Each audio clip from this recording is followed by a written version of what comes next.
ഇവിടെ ഞാൻ പ്രസന്റ് ചെയ്യാൻ പോകുന്ന ടോപ്പിക് എന്ന് പറയുന്നത് effect of Smriti meditation in generalised anxiety disorder. നമ്മളിപ്പോഴും കേൾക്കുന്ന ഒരു വേർഡാണ് ആൻസൈറ്റി എന്ന് പറയുന്നത്. എല്ലാ പേഷ്യൻസും പറയുന്നതാണ് എനിക്ക് ആൻസൈറ്റി ഉണ്ട്, എല്ലാ കാര്യത്തിലും ആൻസൈറ്റി ആണ്. അപ്പൊ എന്താണ് ആൻസൈറ്റി എന്ന് പറഞ്ഞാൽ?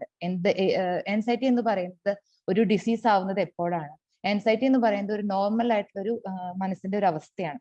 അത് എപ്പോഴാണ് നമുക്ക് നമ്മുടെ ഡെയിലി ലൈഫിനെ ബാധിക്കുന്നത്, അപ്പോൾ മാത്രമാണ് അതിനൊരു ആൻസൈറ്റി ഡിസോർഡർ ആയിട്ട് പറയുന്നത്. അതായത് feelings of worry, anxiety or fear that are strong enough to interfere with one's daily activities, അപ്പോഴാണ് അതിനൊരു ആൻസൈറ്റി ഡിസോർഡർ എന്ന് പറയുന്നത്.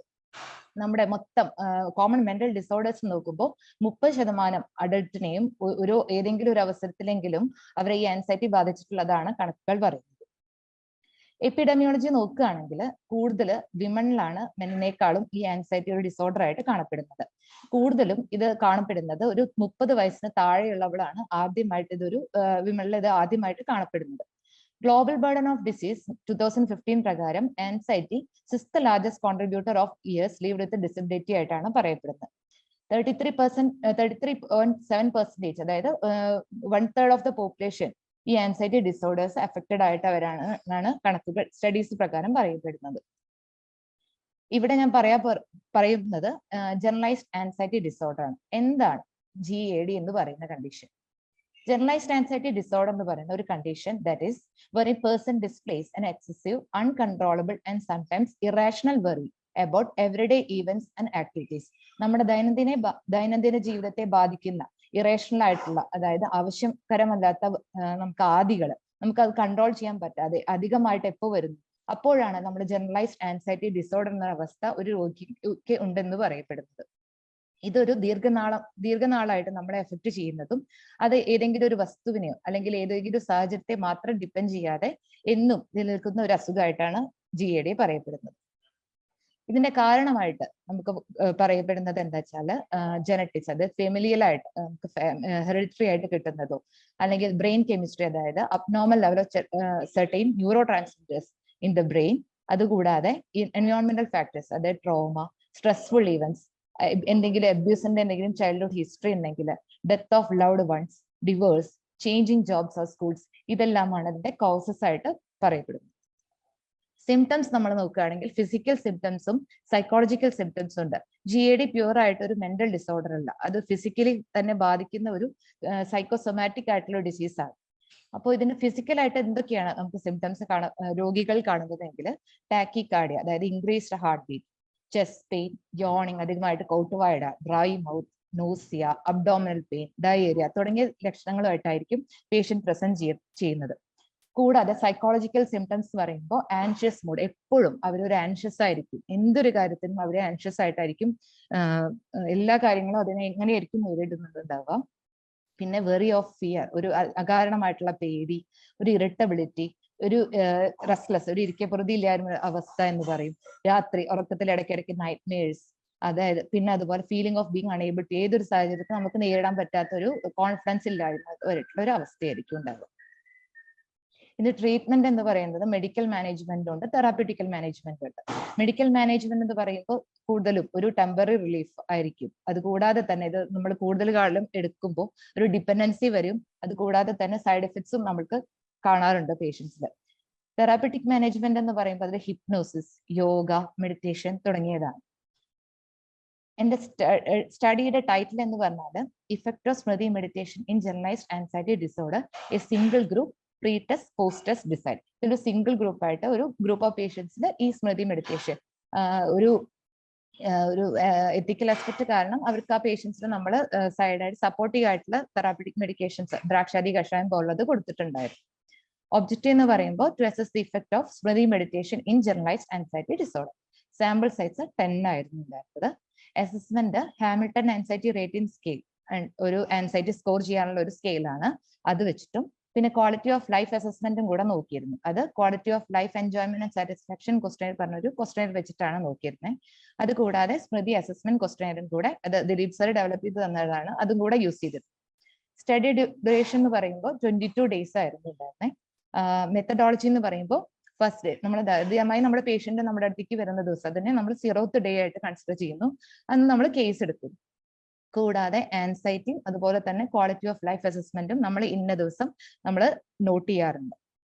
3 to 5 സെഷൻസ് ആയിരുന്നു സ്മൃതി മെഡിറ്റേഷൻ. 15 ദിവസത്തിന്റെ ഒരു കാലഘട്ടത്തിൽ നമ്മൾ 3 to 5 session depending upon the condition വെച്ചിട്ട് നമ്മൾ ചെയ്തിരുന്നത്. ഓരോ സെഷൻ കഴിഞ്ഞിട്ടുള്ള ചേഞ്ചസ് നമ്മൾ ഈ സ്മൃതി അസസ്മെന്റ് ക്വസ്റ്റ്യനെയറിൽ നമ്മൾ നോട്ട് ചെയ്യാറുണ്ട്. സെലക്ഷൻ ക്രൈറ്റീരിയ എന്ന് പറയുമ്പോൾ ഇൻക്ലൂഷൻ ക്രൈറ്റീരിയ, അതായത് diagnosed case of mild to moderate anxiety disorder.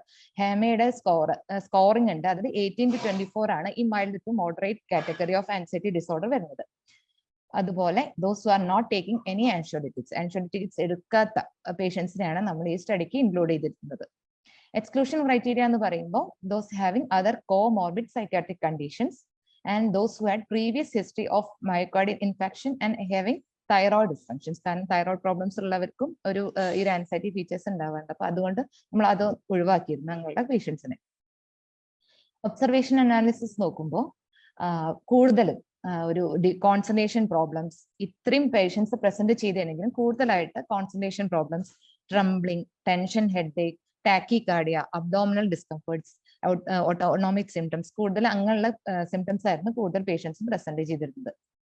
നമ്മൾ ഹിസ്റ്ററി എടുക്കുമ്പോൾ കൂടുതൽ 90% പേഷ്യൻസിലും ഒരു റെലവെന്റ് ആയിട്ടുള്ള ഒരു പാസ്റ്റ് ഹിസ്റ്ററി നമുക്ക് കിട്ടിയിരുന്നു.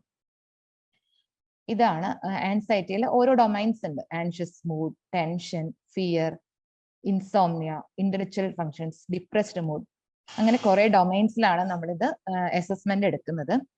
അപ്പൊ ഇത് നമ്മൾ ഗ്രാഫിക്കൽ ഒരു റെപ്രസെന്റേഷൻ നോക്കുകയാണെങ്കിൽ നമുക്ക് കാണാം ആ ഒരു ഗ്രാഫ് താഴോട്ട് വരുന്നത്. അതായത് ഓരോ സെഷന് ശേഷം ആ ഒരു ഗ്രാഫ് കുറഞ്ഞു അതായത് സിവിയറിറ്റി ഓഫ് സിംറ്റംസ് കുറഞ്ഞു വരുന്നതായിട്ട് നമുക്ക് കാണാൻ പറ്റുന്നതാണ് ഇത്.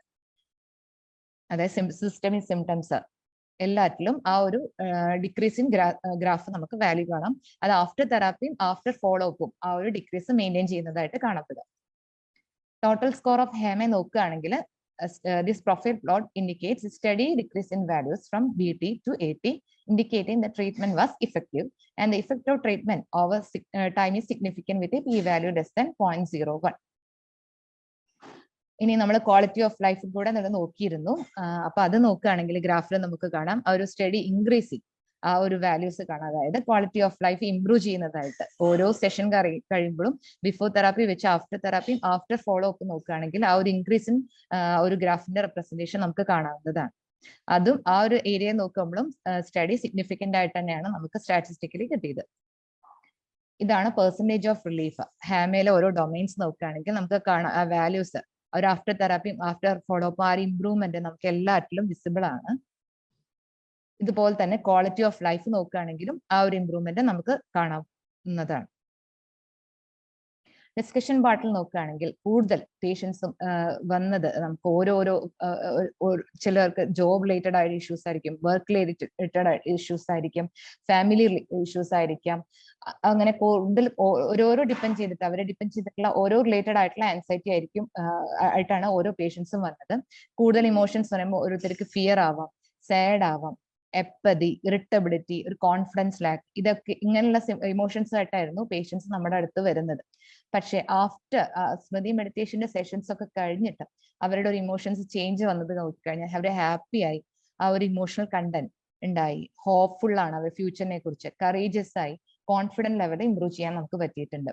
ആ ഒരു നമ്മുടെ ഒരു പിക്ചറിൽ കാണുന്ന പോലെ തന്നെ എങ്ങനെയാണോ മാറ്റം വന്നത് അതുപോലെ തന്നെ നമുക്കത് വിസിബിൾ ആയിരുന്നു പേഷ്യൻസിൽ.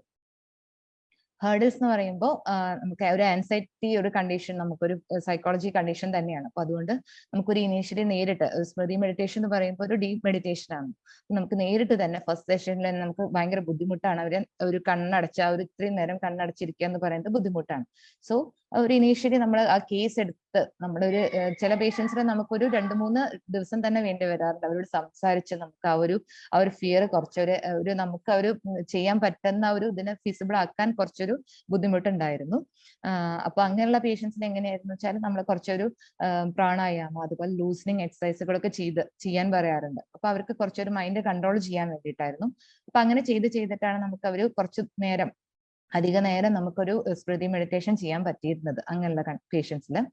ചില പേഷ്യൻസ് ഒക്കെ ക്ലോസ്ട്രോഫോബിയ എന്നൊക്കെ പറയുന്നത്, അതായത് ഒരു ക്ലോസ്ഡ് സ്പേസിൽ പേടിയുള്ള പേഷ്യൻസ് ഒക്കെ ഉണ്ടായിരുന്നു. അപ്പൊ അവർക്ക് ഈ ഒരു നമ്മൾ ഒരു ആ കാം അറ്റ്മോസ്ഫിയർ ഡോറൊക്കെ ക്ലോസ് ചെയ്തിരുന്ന് ചെയ്യുമ്പോൾ അവർക്ക് ഭയങ്കര ബുദ്ധിമുട്ടായിരുന്നു കണ്ണടച്ച് ചെയ്യാൻ. അപ്പൊ അവർക്ക് ആ ഒരു ഇൻസെക്യൂരിറ്റി കാരണം അപ്പൊ കുറച്ച് കഴിയുമ്പോഴേക്ക് പെട്ടെന്ന് അവർ കണ്ണ് തുറക്കുന്ന ഒരു ശീലം ഉണ്ടായിരുന്നു. അപ്പൊ അങ്ങനെ നമുക്ക് ഒരു ഹേർഡിൽസ് ആയിരുന്നു കണ്ടിന്യൂ ചെയ്യാൻ ബുദ്ധിമുട്ടുണ്ടായിരുന്നു ആദ്യമൊക്കെ.